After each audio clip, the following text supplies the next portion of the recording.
Yeah, 100%. We thought it was probably around par, maybe just a bit more. It was a pretty good wicket. It got better as their innings got on, I thought. There was 2 or 3 overs up top where... Can you hear me now? This one? Hello? You can hear me?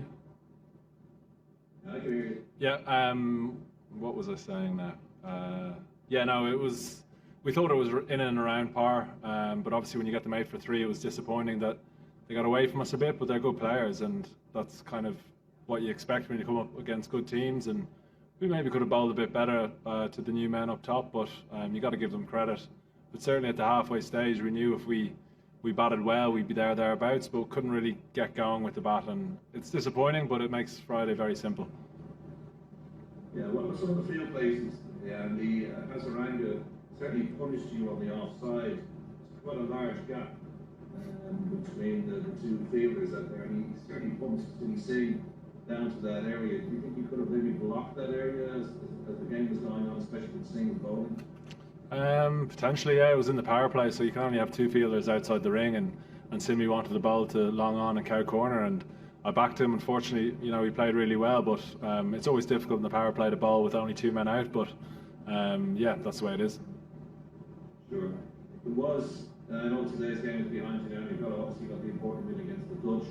Is it always in the back of your mind that Friday would have been the game? We certainly wanted to come in and win today, and potentially put Friday not in the back of our minds, but you want to win all the games. But we came up against a really good Sri Lanka team today, and certainly our attention is turning fully on Friday, and which becomes pretty much a straight knockout. Yeah, from your own point of view, at least you've got a few runs. You haven't really been in form in the last couple of innings, but at least you got a 41 today. That must have pleased you, even though it was a losing cause. Yeah, it was nice to spend time in the middle. It was obviously difficult up front. I would have liked to have gone at a probably better rate, but with the small boundary on one side, I always felt that we were in the game. But like I said, we couldn't really just get anything going with the bat on a pretty good wicket. But that's a good Sri Lankan bowling attack. They've got 2 good spinners and some good pace up front. So yeah, that's the way it goes, and hopefully I can continue on Friday and get a few runs. And finally, what about the heat out there? It seems pretty slightly. Even the Sri Lankan players might be a bit more used to it, but finding difficulty with the heat. Yeah, it's hot, but it's been hot since day one, and we're fully aware of that, and we've just got to get on with it and adapt as quick as possible. It was our first night game since we've arrived. We didn't get a night game in the warm-up games, but it certainly was muggy, and you could tell that from the TV, I'm sure. But yeah, it's not going to get any cooler, I don't think. Well, good luck on Friday. Thanks, John.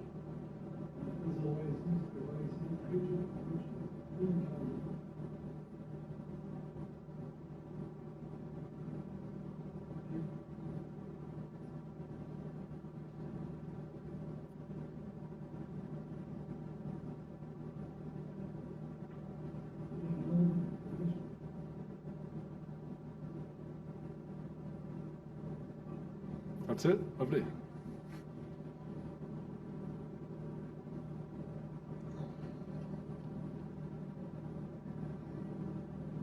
We can't hear Craig there. I don't know if it's calling people, but Ian Callender is calling.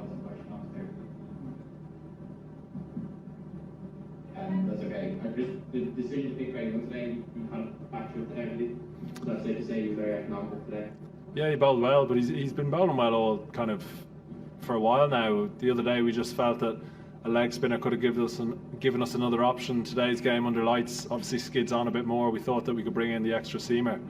Obviously, historically, Sri Lankan teams play spin pretty well, so that kind of shows the depth of our seam attack. That Craig came in and took to it straight away and was really impressive, and he can certainly take a lot of confidence from that. And then very quickly, you mentioned there that's quite a good Sri Lankan attack, probably a lot better than a lot of people give him credit for going into the tournament. And that kind of pace trio they had that caused a few problems, particularly with the short ball. And how is that something you prepare for when maybe it's not something you play against as regularly in domestic cricket? Yeah, we don't prepare for it. We don't get wickets like this. We don't get pace like that too often back home. Certainly at club grounds around the country, unfortunately can't really get wickets like that. But look, the more we go up the levels, and if we go well on Friday next week, it's only going to get quicker, and we've got to adapt quickly. Again, like I said, they were quite skiddy, the bowlers, so they bowled good short balls and at you, but that's what you expect in international cricket, and we've got to find ways to cope with that and pretty quickly. Cheers. Thanks. I presume that's Craig asking me. I can already do Andrew, so Craig, missed your first answer completely. Just maybe sum up again for me, please, and might be able to pick you up. Sir Ivan Boyne just took me bit far to chase that total down. Yeah, basically what I've said already. They batted pretty well when we got a few wickets early. We had our tails up, but they kind of took the game away from us in the middle. I thought we came back pretty well as well, and got them to a score that we felt we could get, and we felt it was maybe a par, maybe just above par, but certainly our batting just didn't really get any momentum. You know, I scored 40 odd, and it took me quite a few balls. I still found it tricky enough, but yeah, they're a good team, and they've deserved to go through, but certainly will be eyeing up the second spot on Friday. You were impressed, obviously, by the individual performance this morning. Yeah, we only really caught the back end of it when we arrived at the ground for this game. But yeah, look, they played pretty well. We know they're threats, and we know they're a good team. They ran us pretty close in the qualifiers a couple of years ago, and it's going to be a really good game. Two good teams gunning for a huge prize at the end of it. So we'll have a rest day tomorrow and come out to Sharjah on Friday and look forward to the challenge.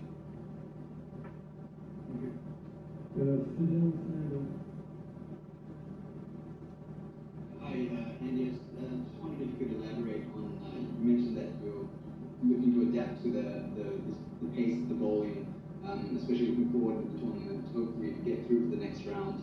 You're going to have plenty more of that. What can you do in kind of a short space of time if you haven't faced too much of that bowling before to adapt to that kind of bowling? Yeah, look, there's obviously not a lot we can do. We're perfectly capable of playing quick bowling. I'm not saying we're not. We played some of the quickest bowlers in the summer back home against South Africa, and we did pretty well. So it's slightly different out here. It's sort of skiddier to what we'd be used to, but particularly under the lights, it obviously skids on. But I love that challenge, and I think a lot of our batters do, getting out there and facing the battle and having balls zinging past your head. That's what you want to do. That's the battle you want to be in. So look, we're not going to be able to change that over the course of hopefully a week if we do qualify, but we've just got to back our skills and take it head on and take the challenge on and not shy away from it. And that's obviously a mental thing rather than a kind of technical thing that you can pick up. But you know, I don't want to get too far ahead of ourselves. We've got a huge game on Friday, and we've got to prepare as best we can for that.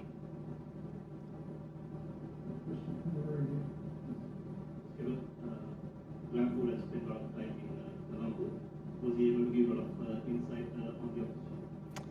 No info. No, he obviously knows a lot of their guys pretty well, and he knows how to go about their business. We spent a lot of time looking at footage of them and chatting to the coaches about them, and we knew their threats, and we weren't really able to deal with them as well as we would have liked, but certainly having 40's insight to how they go about things helped in our prep. But like I said, we didn't really put in a performance to that we can be that proud of, but luckily we've got another shot on Friday to amend this result. And the last question for you. Hi Andy, I am Prithvidu from Sri Lanka. Hi. I am pretty sure that you had a very good plans for our Sri Lankan top order batters. Did you consider Vaidhu Hasaranga as a batter?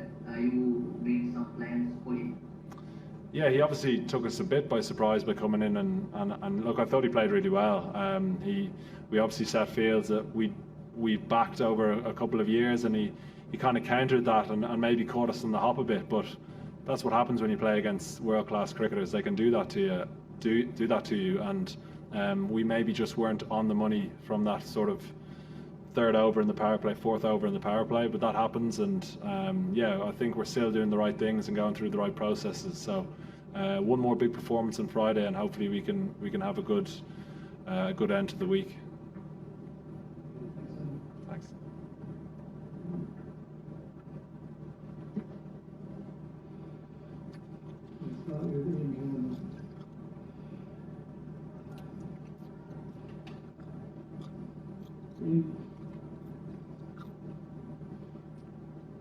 Ian, can you hear me?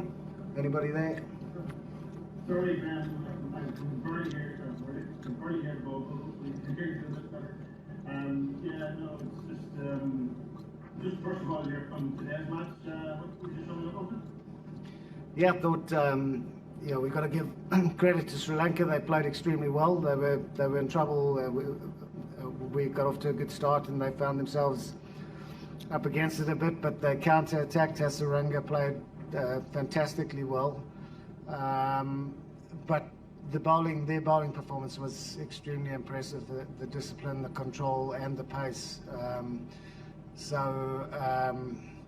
We were obviously hoping to have done better, but I think we've got to just accept that that bowling performance was something very, very good. And sometimes against an attack that's executing as well as that, you need a few things to go your way, which didn't quite happen today. And it was always going to be a free hit today anyway, wasn't it? With the Namibia game on Friday, it was going to be a winner take all if we lost. Yeah, look, I think for us, we come to this tournament with a slightly different view to some of the big countries, in that we are gaining and learning with every single outing. We're trying to make as much progress in our cricket as possible. So every game is important as far as that's concerned, to try and make the improvements, the little improvements here and there, and become better at executing our skills. And there was mention with the captain about the adapting to the extra pace and all of that. So win or lose, we are gaining and we are learning. So that's a big plus for us. But quite obviously, we're desperate to go through to the next phase of the tournament as well. So big game. Start of the tournament, if you had said we have to beat Namibia to qualify. It was taking that. Yeah. Of course. I mean, obviously, you're always greedy as a coach. You want to win everything, and you want to have a nice, easy last fixture, and say, well, we're already through. But realistically, you take that. We're still alive. We're still in the competition, and that's the important thing. Thank you. John Kenny, RTE. Hi, Graham. Did you see any of Namibia? Obviously, you've done a lot of preparations today before your own game against Sri Lanka, but that was a very good comeback from them to get 160 odds. What do you make to them? Well, we didn't really get to see too much because we had a long bus journey while the game was on, and then sort of caught the end of the game. They did hit the ball extremely well at the end, but we know that they've got some very dangerous players, and David Visa, who put on a show, and we caught the end of that show. He's played for South Africa in the T20 World Cup before, and I've seen him in South Africa and on the county circuit. He can be absolutely devastating, which he was today. So they've got some dangerous players. They've got some very hard-working cricketers that quite a few of them have learnt quite a lot of their cricket in South Africa as well. And as Andrew said earlier, they pushed us close in the qualifying, or the last game of the qualifiers. We know that they're going to be tough, and anything. If we're slightly off our best, we will struggle. All right, thanks very much. Nathan Johns, Irish Times. Hey Graham, you talked a little bit there about little improvements between games, etc. I'm just wondering, does the structure of the tournament make that more difficult when the games are coming so thick and fast and you haven't got a lot of training days in between? Look, there's no doubt it's very difficult because of the distances that you have to travel to get to training venues, etc. So making improvements in terms of actually just getting in the nets and training is quite difficult. We can get to the ground a little bit earlier on match days, and a couple of guys can sharpen their skills that way. A lot of the work needed to be done in the preparation phase, which we had a pretty good block through that period, and now it's not so much getting in the nets and trying to work on anything. It's more about what have we learned from the matches that we've played, and and how can we improve tactically, and just really trying to look sharper and see where we can improve in the game situation. Have you got any idea about what conditions to expect in Sharjah? Yeah, I do, but I'm not really going to go into that because I've had a few good chats with some of the RPL coaches, but we'll keep that to ourselves for now, if you don't mind. Fair enough. Thanks very much. Thank you very much. That's the end. Thank you. Okay, done. Thank you. Done? Graham, during your time in Colombo, I left Colombo because of you. Now you're back, haunting me. during your time in Colombo, Graham, Dushman Tamira was out of the side lots of times because of injuries. How good to see him firing on all cylinders? Look, when I came back for the second stint at in Sri Lanka, he was just coming through and bowling the speed of light and really exciting. And I think he'd had a very good tour of New Zealand just before I arrived. And then, unfortunately, the injury issues set in. But he showed enough as a young bloke that he was going to be a real force to reckon with. And he bowled beautifully again today, and it was no surprise. And no surprise that he's been involved in the RPL, etc. So I'm sure he's still got a good few years ahead of him of bowling really quick. And what's your favourite Irish whiskey? It's well, I nearly dropped myself in that. No, I'll, if I mention the name, do you think they might sponsor me? Because if I can get a case or two by mentioning the name, it's quite a good thing. So I'll go with Jamison's for now.